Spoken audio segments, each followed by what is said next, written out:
नमो ब्रह्मण्य देवाय गो ब्राह्मण हिताय च जगद्धिताय कृष्णाय गोविंदाय नमो नमः। जय भगवान श्री कृष्ण।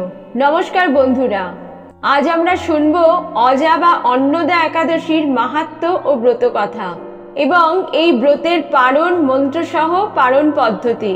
भाद्र मासे कृष्णपक्षे जे एकादशी पालित हय ता अजा बा अन्नदा एकादशी नामे परिचित। अन्नदा एकादशीर माहात्म्य ब्रह्म वैवर्त पुराणे बर्णना करा हयेछे।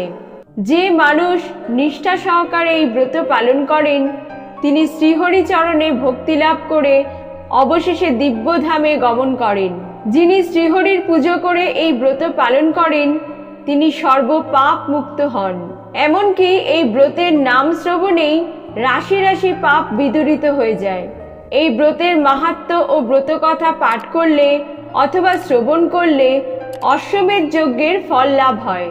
অজা বা অন্নদা একাদশীর ব্রত কথা। মহারাজ যুধিষ্ঠির বললেন, হে কৃষ্ণ, ভাদ্র মাসের কৃষ্ণপক্ষের একাদশীর নাম কি তা শুনতে আমি অত্যন্ত আগ্রহী।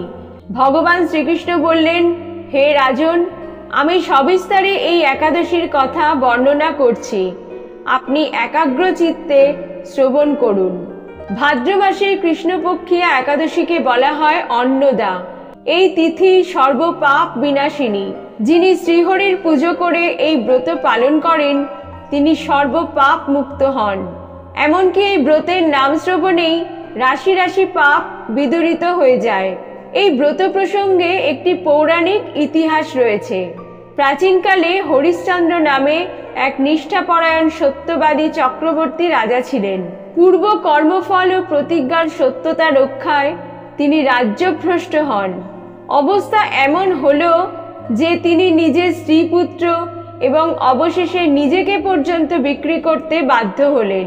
হে রাজেন্দ্র, এই পুণ্যবান রাজা চণ্ডালের দাসত্ব স্বীকার করেও সত্য রক্ষার্থে দৃঢ়নিষ্ঠা প্রদর্শন করেছিলেন।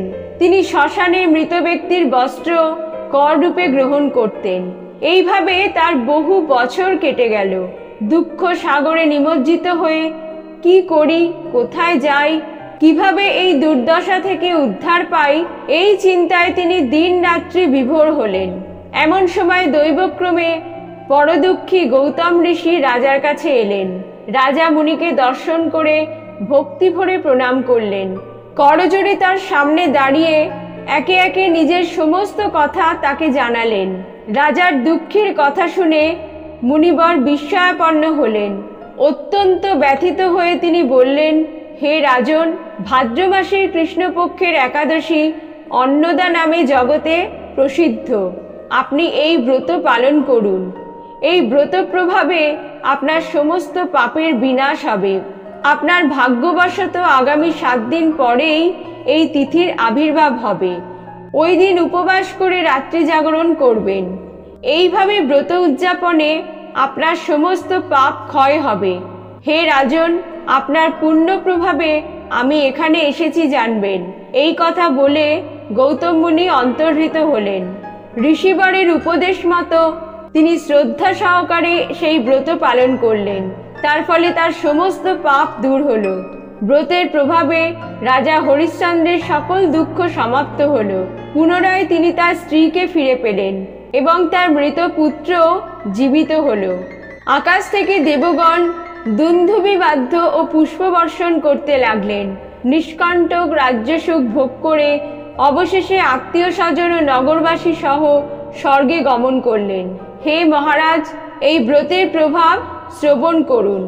যথাবিধি এই ব্রত পালনে বহু বছরের দুঃখ ভোগের অবসান হয়।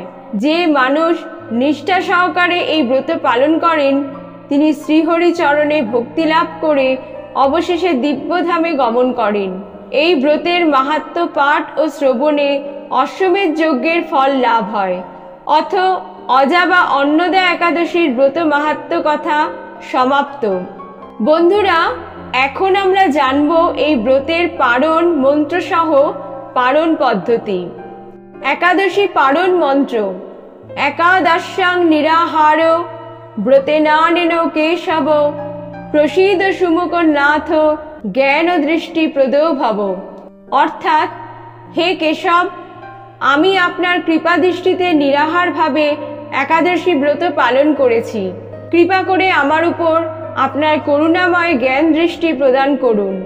এই মন্ত্রটি বলে ভগবান কৃষ্ণ বা গোপালের অথবা ভগবান বিষ্ণুকে নিবেদন করা অন্নপ্রসাদ গ্রহণ করে পালন করবেন। জয় একাদশী মাতা, জয় ভগবান শ্রীকৃষ্ণ, জয় গুরুদেব।